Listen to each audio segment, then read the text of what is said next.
You're listening to A Tiny Homestead, the podcast comprised entirely of conversations with homesteaders, cottage food producers, and crafters. I'm your host, Mary Lewis. At Greenbush Twins and Company, we believe in the power of creativity, imagination, and art to bring people together. Our mission is to inspire connection across all ages, encouraging understanding, individuality, and a true sense of belonging. We're building more than a brand. We're growing a mindful community rooted in kindness, intention, and shared purpose. At our core, it's about real people sharing real stories, ideas, and products that make everyday life more meaningful. If you believe in living with purpose and supporting brands that care, you'll feel right at home with Greenbush Twins. A Tiny Homestead podcast is sponsored by Greenbush Twins and Company. Today I'm talking with Diane at Montana Country something, homesteading in Montana, because it's Montana Country Homesteading. Good morning, Diane. How are you? Good morning. I'm wonderful. How are you this morning? I'm good. How's the weather there? Actually, yesterday for Easter was just about as perfect as it could be. And this morning it's a little overcast, but it's going to be a nice day. Unusual weather in Montana, to be honest. Yeah, it was a lovely day in Minnesota here yesterday, too. Yesterday was beautiful. Sunny, 50s, light breeze. It was really good. It was even All warm. right. So tell me a little bit about yourself and what you do at Montana Country Homesteading. Well, let's see, a little bit about us. I've been married to my husband, who was my high school sweetheart, for 47 years now. We came to Montana exactly 30 years ago in just a couple of weeks, the first weekend of May. And we came with our 3 kids, 2 dogs, a motorhome, a U-Haul carrying a pickup truck full of all my husband's construction tools, and away we went. And came out onto a bare piece of property that, quite honestly, my husband found in the back of a Field and Stream magazine in a 1-inch by 2-inch ad and said, "Honey, let's go to Montana." And so we did. We packed up everything 30 years ago and came onto this 20-acre parcel that we actually bought it with a couple of Polaroid, the shake pictures, that you shake them to develop them. And away we went. And it's been a whirlwind since. We actually did homestead this property. It was set up in 20-acre tracts out here with, quite honestly, no roads, no development, no nothing. They had just subdivided the land.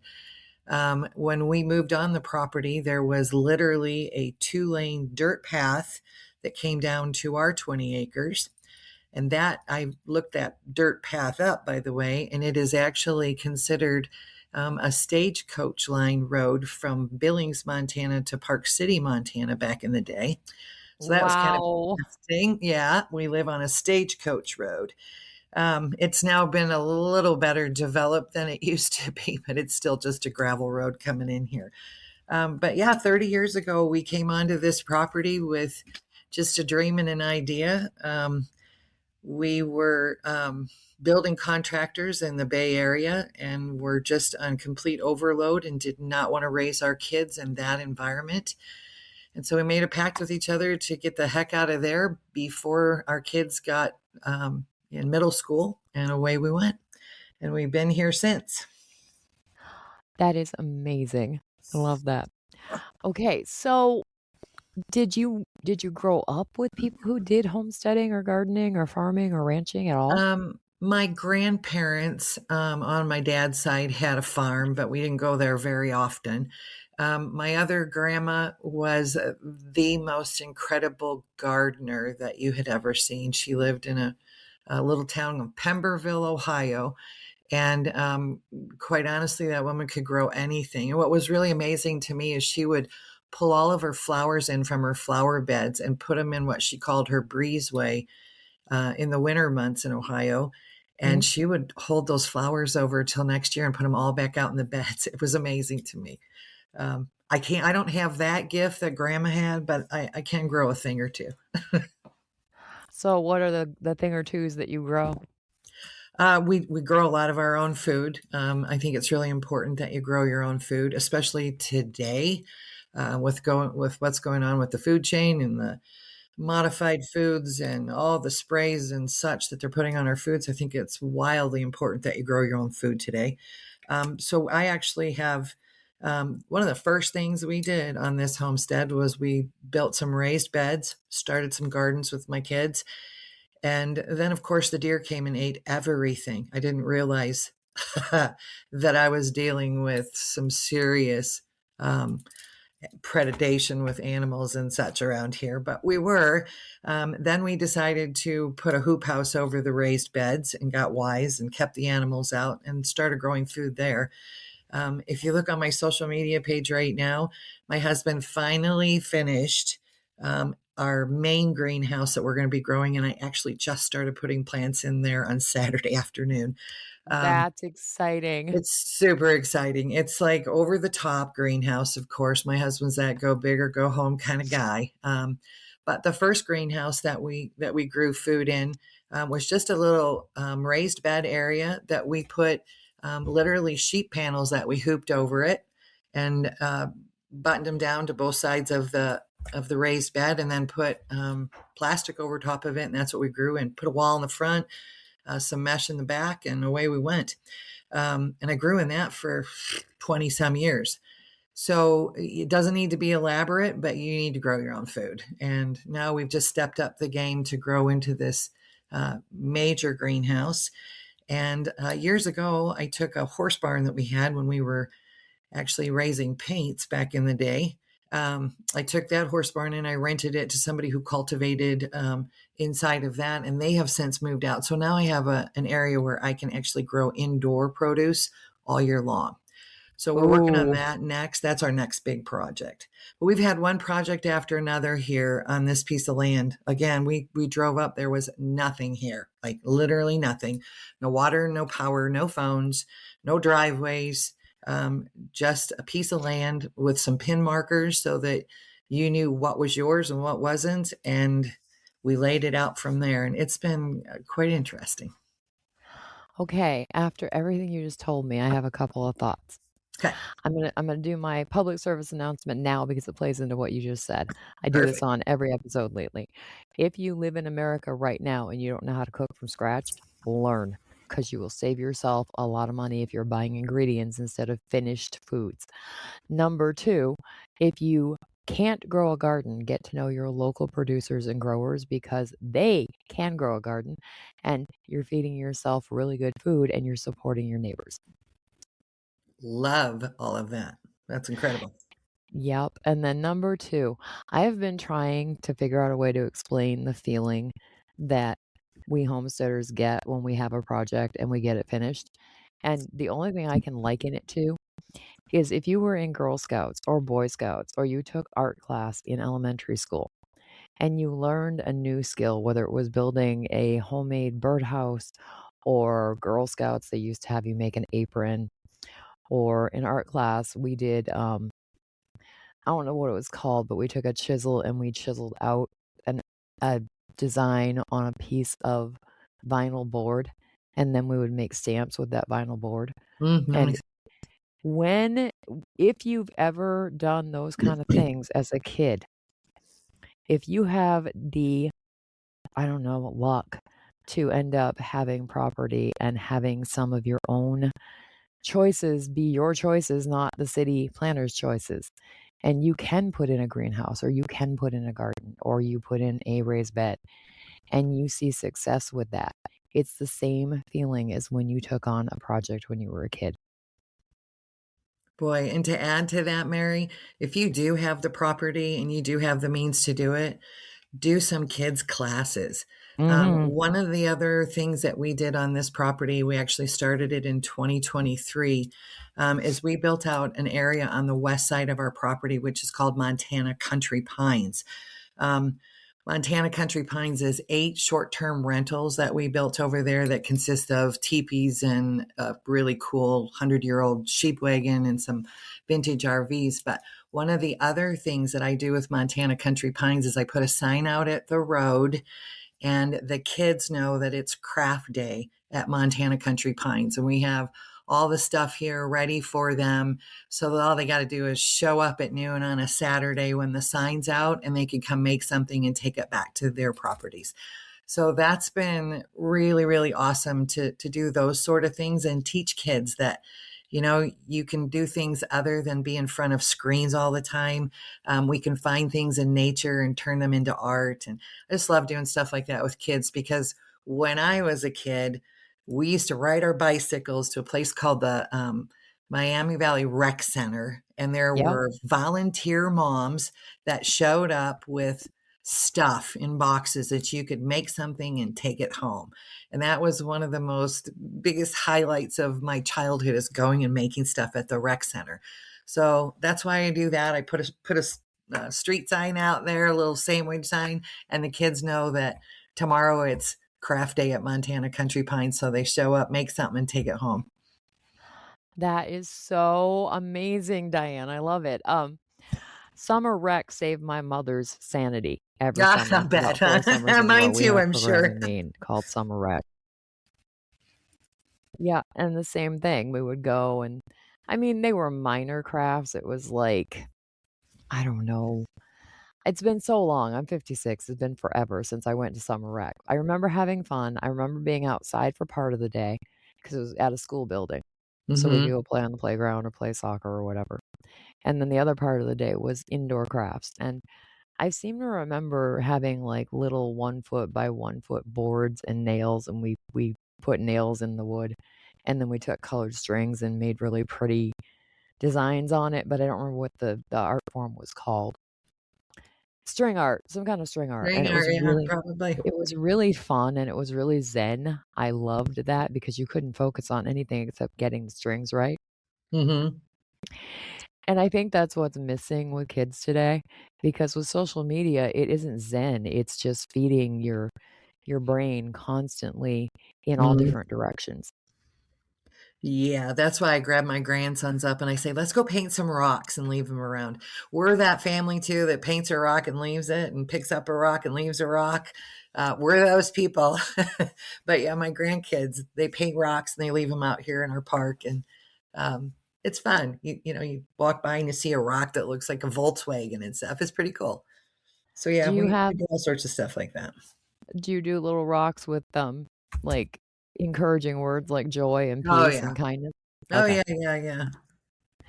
Hippie rocks. That's what I call those Hippie in my head. rocks. Yeah, hey, again, I'm 65. I grew up in the 70s. I am that old hippie at heart, but Yeah. we use that hippie spirit to do good things for kids and people today. I love it.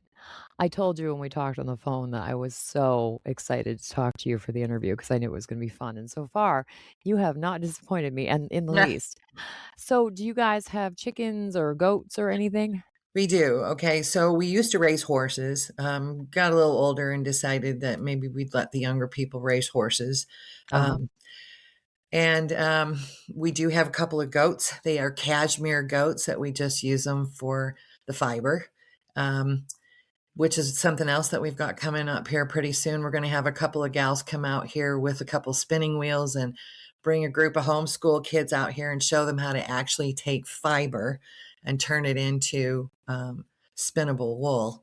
And then show them some finished products that these ladies have done. So just to kind of plant that idea in some young kids' heads that, you look at that animal and it's not just the animal, it's the fiber and the garments and such that can come from it. So we do have a couple of cashmere goats. Yeah, I have a flock of chickens. I've always had chickens. And a couple of Dobermans right now. Other than that, we normally get a little bum steer that comes in every year that we'll raise up. We don't have one right at the moment. And we do have a pig pen out there waiting for a couple of little pigs again, which I'm not overly excited about, but we'll deal with. Their food. Their food, yeah. Yep.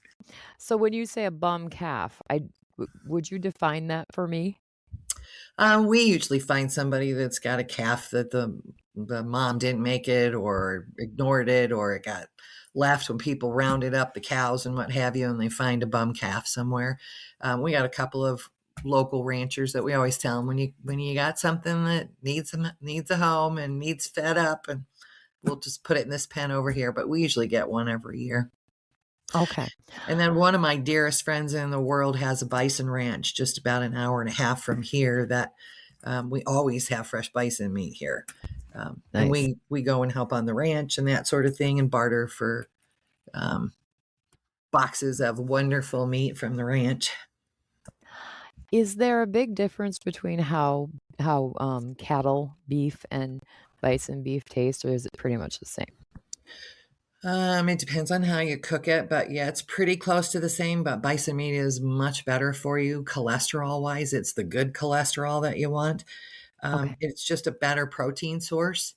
At one point on this homestead, we actually had a USDA certified organic meat facility that my husband built out of he put up 100 by 80 foot pole barn, and we actually built inside of it a certified organic meat plant. We actually produced a bison jerky product for several years. We took it then from that particular plant that we built here on our place and took it to a co-packer because we kind of outgrew our space here. And then COVID pretty much took care of that. So Yeah, COVID pretty much took care of a lot of things. COVID took care of a really good business there, but it was awesome that we were able to create it right here from our own homestead. We got certified trim that came in from bison facilities and actually produced the product right here on our property. I'll tell you that was one of the learning curves that took me a minute. Learning nutritional labeling, recipes that actually produce the nutrition that you were looking for, that it didn't have too much sodium or too much fat or too much whatever. I actually formulated the recipes. My husband did the cook and smoked everything. And then we put it into the marketplace for years. It was pretty incredible. Right here from our homestead. Very cool. I didn't even know you could do that. Yep. We had to have certified inspectors come out here every week. We had inspections and yeah, it was quite the process. But we built it from the ground up, bought every piece of machinery, put it all together, did the packaging, the labeling, the production, and then actually put it into the marketplace. I want to touch on the labeling because we have a farm stand here at our property, and we sell cold processed lye soap, and we sell candles, and we sell roller balls with essential oils in them and things like that. Nice. And as soon as I renew my cottage food registration, which I haven't done yet, we can sell breads and cookies and things too. Nice. And what I didn't realize when we decided that we wanted to do this is that it was going to cost money for the labels and for the ink to print the labels. And God forbid we actually get the labels printed for us by ordering them, because it's even more expensive then. So what I would like the listener to know is that when you're paying, I don't know, $10 for a loaf of sourdough bread, not only are you paying for the bread, you are paying for the work that it took to make the bread. You are paying for the bag that the bread is in. You're paying for the paper that the label is printed on, because without the label, we can't sell you that bread because the state of Minnesota won't allow us to. Correct. So it's not that we want to gouge anybody as producers, but we have to make it worth the time to do the thing. Yeah, and the consumer needs to understand the fact that they are paying for all of those things, but they're also paying for a better quality product rather than buying something that's jam-packed full of preservatives that you're going to feed your family. There's a cost to all of that. What was really surprising to me when we went organic with our product, there's two sets of inspectors that would come out. There was the USDA would come out and inspect us just based on the fact we were meat. We were a meat product. But then we'd have the organic inspectors come out.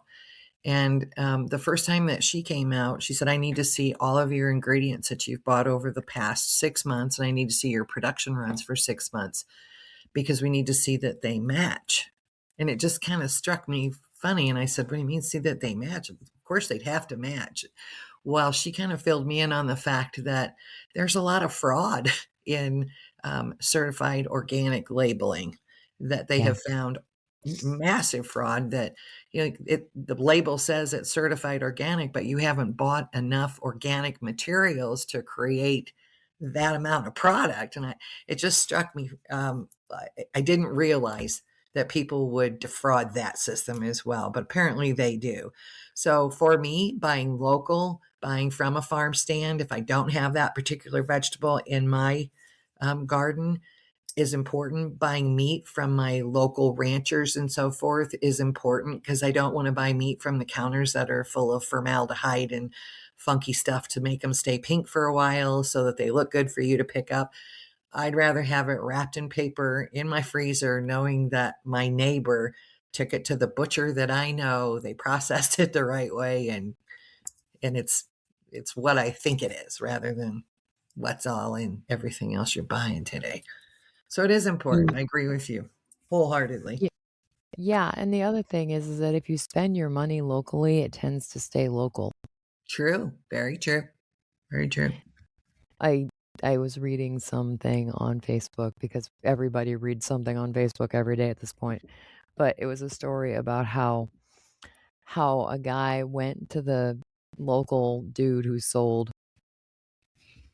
steaks, and he bought a box of steaks from the farmer.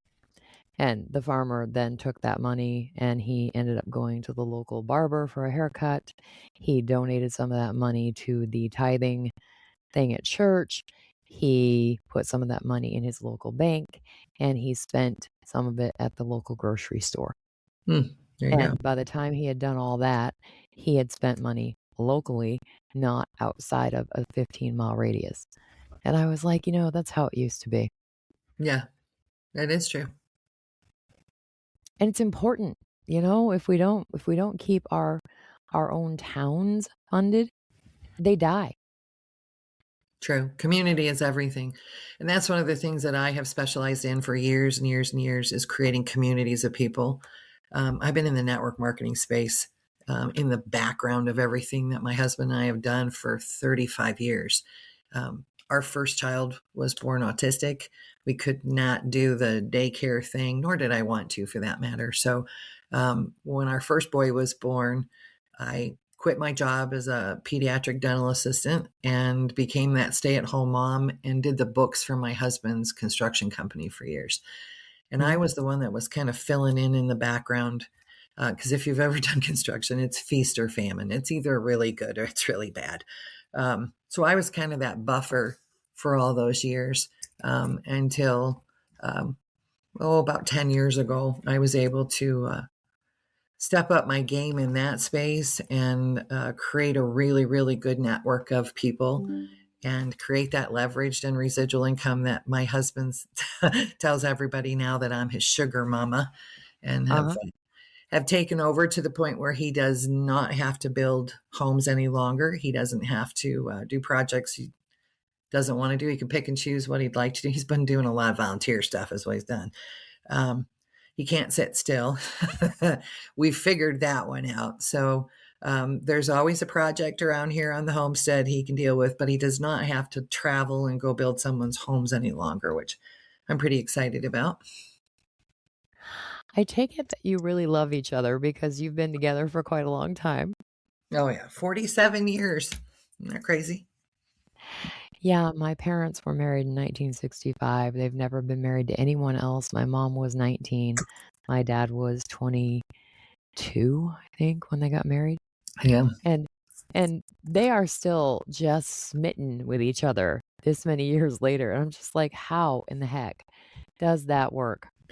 Well, you either grow together or you grow apart, and we grew together and raised 3 incredible boys into nice young men, and it's been a whirlwind, I can tell you that.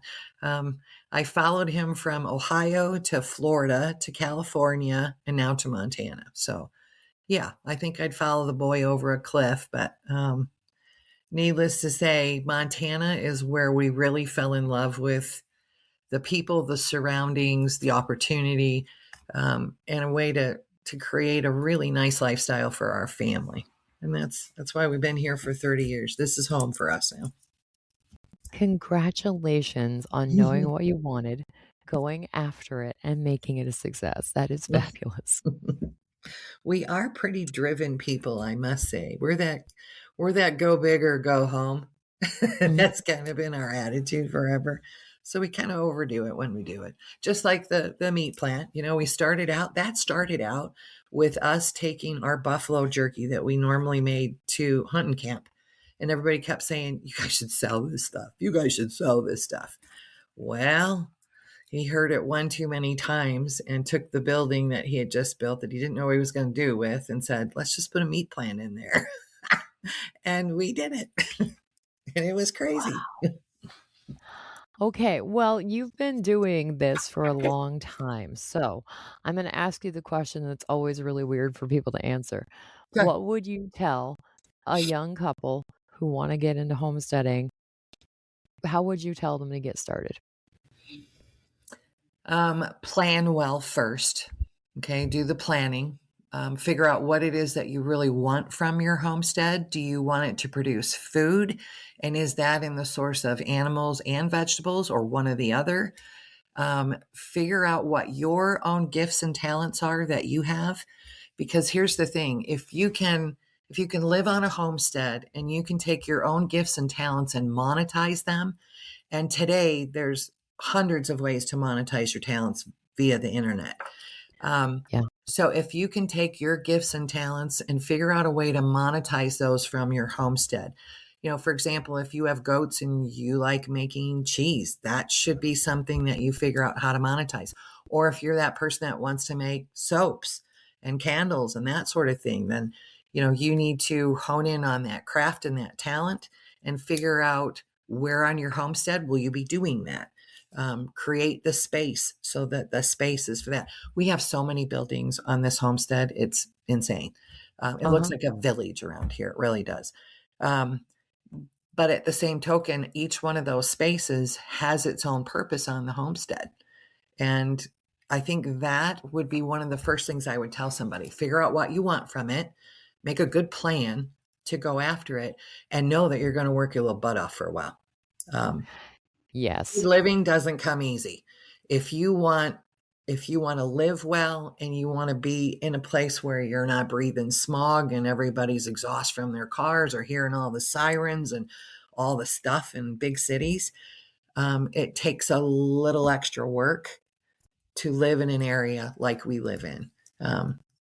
So plan on that. That would be my first advice. That is really good advice because that's what I would have said too. You have to have a plan. It's just the way it is. And when we bought our place 5.5 years ago, our plan was to start with a clean slate, and boy did we. We started with a clean slate, and we had to put in a garden. And the field where the garden is had not been grown on or in for 40 or 50 years. Well, The last thing that anyone grew on it was a big old field of pumpkins. So it was all grass and weeds. And my husband played hell getting that garden plot dug out to plant produce in. I bet. And this year, we now have our hard-sided greenhouse that we put in 3 Mays ago. And every single seed that's planted so far is planted in trays in the greenhouse for the first time ever. Nice. Doesn't that feel wonderful? Oh, I'm so happy to not have my kitchen table and my desk in my living room covered with seed trays. But the garden went from I think it was 50 by 20 feet, and now I think it's 100 feet by 150 feet. Awesome. Nice garden space. So we have been here for 6 years this August. And it took until last year to really feel like we maybe had some kind of a handle, kind of, on our plans. And that's the other thing, is that if you're on a homestead, plans constantly change and grow and morph. Yes, absolutely. That's what happened with the west side of our property. There was an area over on the west side that I said, honey, one of these days we should build a little cabin over here, because when our grandson Mason gets old enough, he may want to be out here. And if we had a little cabin over there for him, that would be great. Which, by the way, my husband was a log home builder for years. So when I put him to task with stuff, he usually can just get her done. So I made mention that we should probably put a cabin there for him. Well, the space that we were going to put the cabin actually is what houses a 14 by 20 wall tent that's part of Montana Country Pines, which is our business. We operate from the west side of our property, the short-term rentals. We set up what is an Airbnb style camping trip for people where you just bring your clothes and your food, and we've got everything else handled for you. But again, those plans changed because I was just going to put a little cabin over there for my grandson. And as it is now, there's a whole village there in that area. Actually, on that top side where I wanted to put that cabin, there's the two hand painted teepees, the tent, and then the sheep wagon, which is kind of like a frontier area up top. And then we put a road that goes in down below where we've got the vintage RVs at. But yeah, those plans changed dramatically, and they changed because we got into vintage RVs. We started refurbishing some vintage RVs and flipping them, and then we kept one and went to a vintage RV show and got ribbons and was like, okay, we love this. And then again, that go big or go home attitude. My husband said, why don't we just create a little RV, like a little Airbnb thing? Well, here we are now, 3 years later, and it's pretty exciting to be able to host people from all over. We had people here last year from Sweden, which was really awesome, but to host people from all over the world now, here at our place and share a little piece of paradise with them has been pretty awesome. I bet it has. I love what you're doing, Diane. Where can people find you online? The park itself is under montanacountrypines.com. We have a Facebook page, but we also have a website page for Montana Country Pines for the booking engine and such. You can see pictures of the inside of the 100-year-old sheep wagon. Is just, it's all original. It's epic. It came off of the largest sheep ranch, which was in Martinsdale, Montana, just up the road about an hour or so. It came off of the largest sheep ranch in Northwestern America. And that particular sheep wagon, someone lived in it and actually tended to the sheep of that ranch for years. It's pretty incredible. So yeah, we've got some interesting things going on out here. I'm a firm believer in taking your property and utilizing it for what it can produce for you, income wise. And my biggest thing, I must say, for the last several years has been on a little mission to empower women, just women in general. Not that I don't like working with men, but I really enjoy working with women more so. I was raised back in the 60s by a single mom, which back then was not the norm. You were frowned upon if you didn't have a father in the household back in the 60s and 70s, which was my era. And I realized that if my mom would have had the skill sets that I have today and the knowledge that I have today, my life would have been really different as a kid, like real different. And here's the cold, raw statistic. 1 in 4 women survive either being divorced or widowed without having to change all the circumstances around them, like leave their homestead or drive a different vehicle, or, a lot of circumstances change for women. So I have been on this mission for the last 10, 15 years to empower as many women as I can to be that one, right? To be the one that can survive whatever comes at you, that you know how to create income, you know how to handle the income, you know how to invest the income, you know how to take care of yourself. And I realized that real wholeheartedly when my father-in-law passed away, and I realized the situation that my mother-in-law was in. She had always had Dad taking care of everything financially for her. Quite honestly, she was 72 and did not know how to balance a checkbook. Didn't know how to get the bills paid because Dad did it all the time. So that's when I really realized she became a project person for me there for a while. But that's when I really realized that, my mom was one of those 3 women. She wasn't the 1 in 4 that survived a divorce, right? She worked really, really hard to take care of 4 kids and keep a roof over our heads. But that 1 in 4 really just struck me. And I thought, I need to help other women. I am that 1 in 4. I've created businesses for myself. I've created businesses for our family. And I've made sure that everything's in order, that if by any chance I'm the one that's left behind, which I keep joking with my husband that I'm going first and there's going to be a casserole line down our driveway, which is about 300 feet or so, or 300 yards or so. Anyways, I keep joking with him that I need to go first and he needs a casserole line because I don't want to be a widow. But again, you got to be that 1 in 4. So you got to know how to take care of yourself, how to create income for yourself, how to monetize your gifts, your skills, your talents, because everybody has something, right? Everybody's got something that they have a passion for, something they enjoy that they can monetize. And so I've been helping women do that for a long, long time. I'm so glad that you took that upon yourself because it's really important. Thank you for doing that, Diane. Yeah, it's a big deal. Really, it is. It is. All right. As always, people can find me at atinyhomesteadpodcast.com. Diane, thank you so much for your time today. I appreciate it. You are certainly welcome. And here's one other thing I want to make sure everybody does. Okay. So Montana Country Pines is our park over here, the Airbnb. But at Montana Country Homesteading, on the Facebook page of Montana Country Homesteading, we are doing a drawing for a trip here to Montana Country Pines. You get a consultation with us on your homesteading plans. We're going to make a really great meal for you out of our chuck wagon that we've got. So there's a drawing there. There's no purchase required. We just want to get people aware of the fact that this is here, and we want to give away a weekend to somebody so that they could come here, maybe learn a little bit off of our homestead that they can go take back to theirs. But we're offering that to our homesteading community.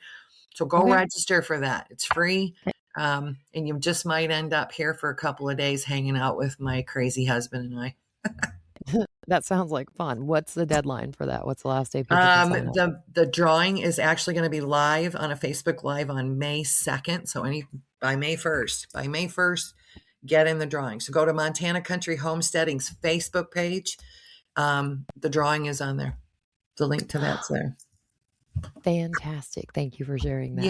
Yeah. All right, Diane, I hope you have a great day. Thanks. You as well. And this was really fun, Mary. It's really good to get to know you. And I'm sure we'll do more things in the future. I hope so. I think all right. Let's just plan on it. Thanks much. All right. Bye.